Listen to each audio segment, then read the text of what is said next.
Apa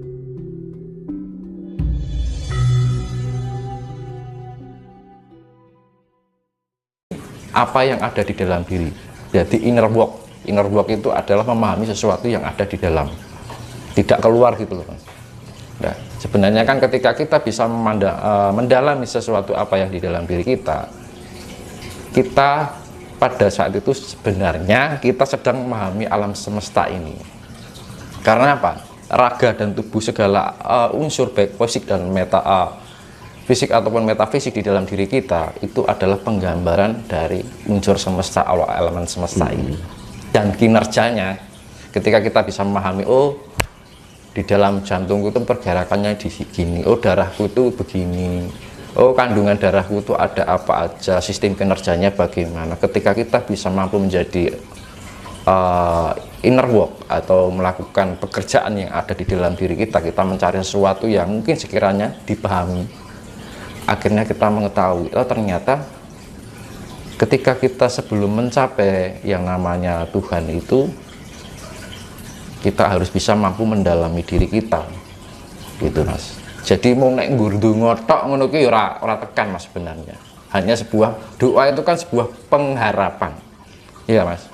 Beda kalau dengan kita sebagai inner work itu kan kita mencari jati diri, gitu.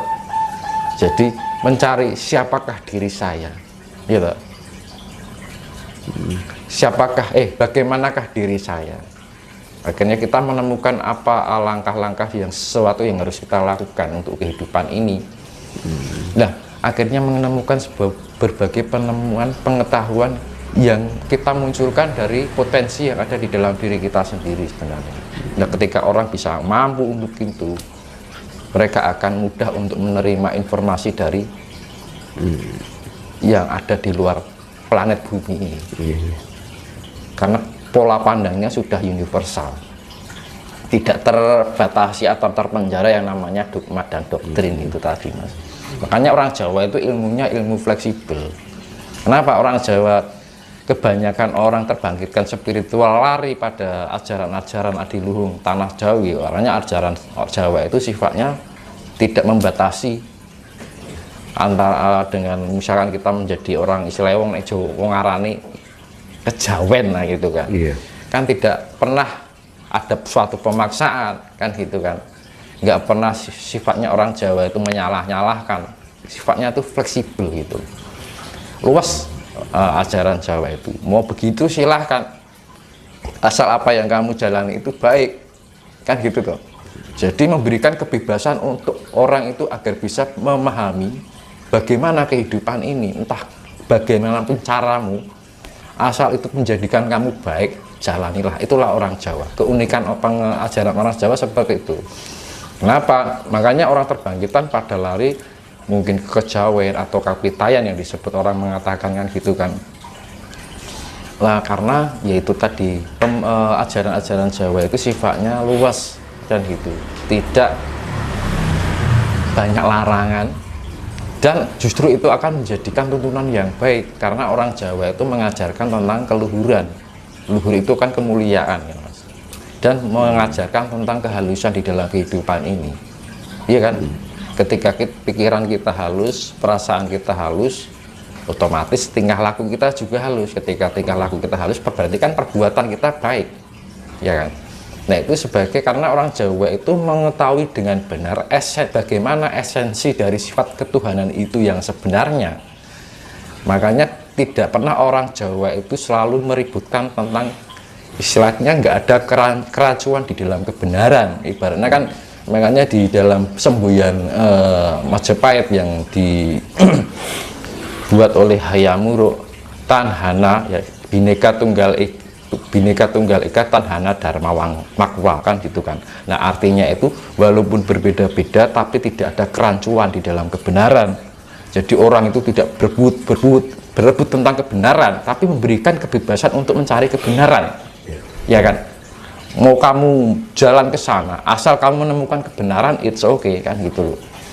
Kamu mau jalan ke sana, kalau itu kamu menemukan kebenaran, oke. Tetapi ajaran-ajaran yang istilahnya berkembang di zaman sekarang ini hanya itu tadi, mempersempit wawasan kita. Seharusnya kita itu bisa melangkah dengan luas dengan adanya kehidupan ini.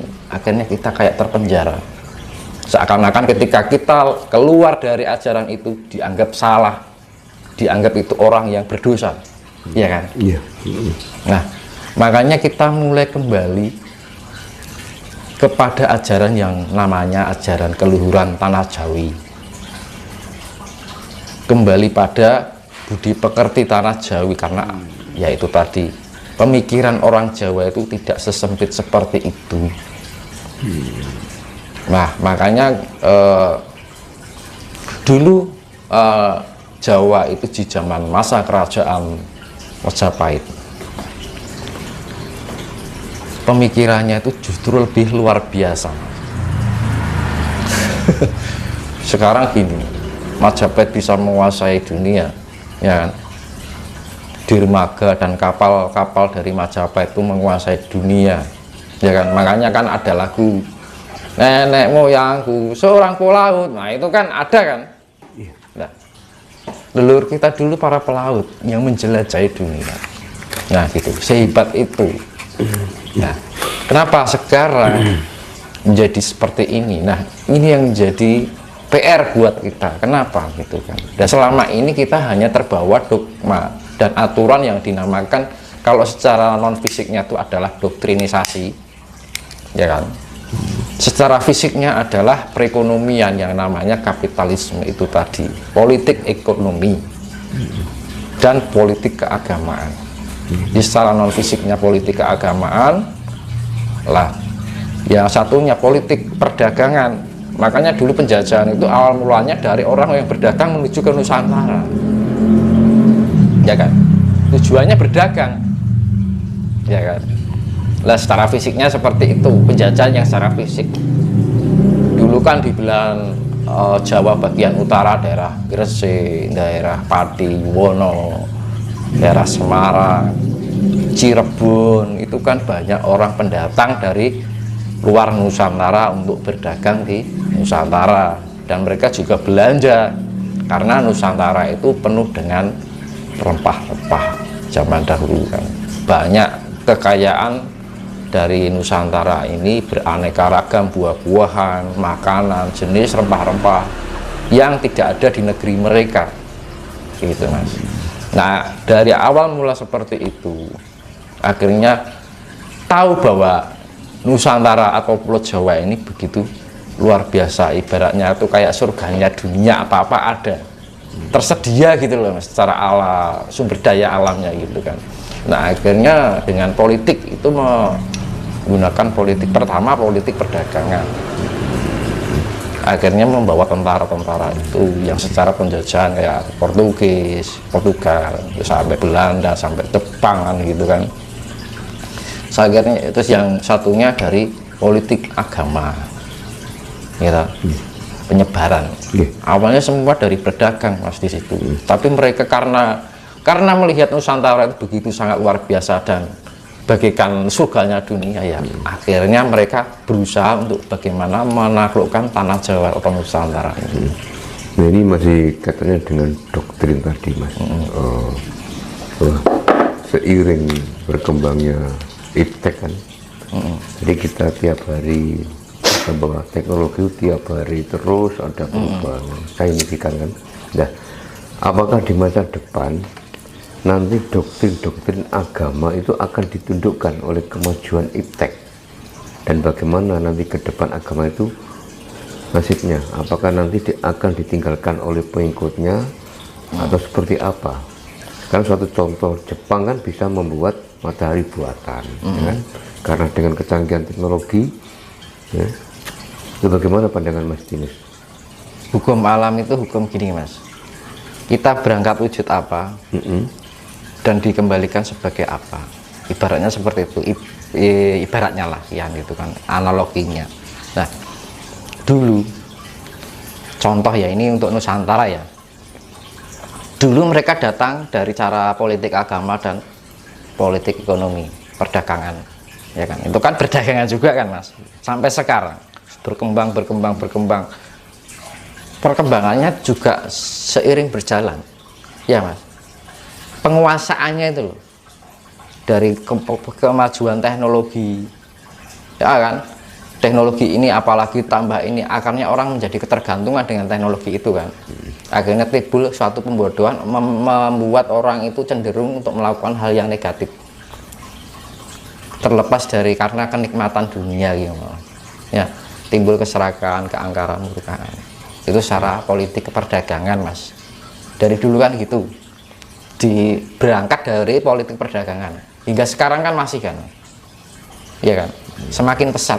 Juga politik keagamaan itu juga semakin ke sini, agama itu tidak bisa menjadikan baik, malah menjadikan, tahu sendiri kan keadaan sekarang bagaimana ya Mas, perang dunia gara-gara agama, wilayah, perdagangan, ya semua gue tak mulek nih Mas, karena manusia itu sudah kehilangan jati dirinya ketergantungan dengan sesuatu yang ada. Yang pertama doktrin, ya toh, keduanya adalah politik perdagangan, akhirnya timbul suatu imperialisme dan akhirnya menyebabkan kapitalisme Mas. Oke, kita lanjutkan Mas.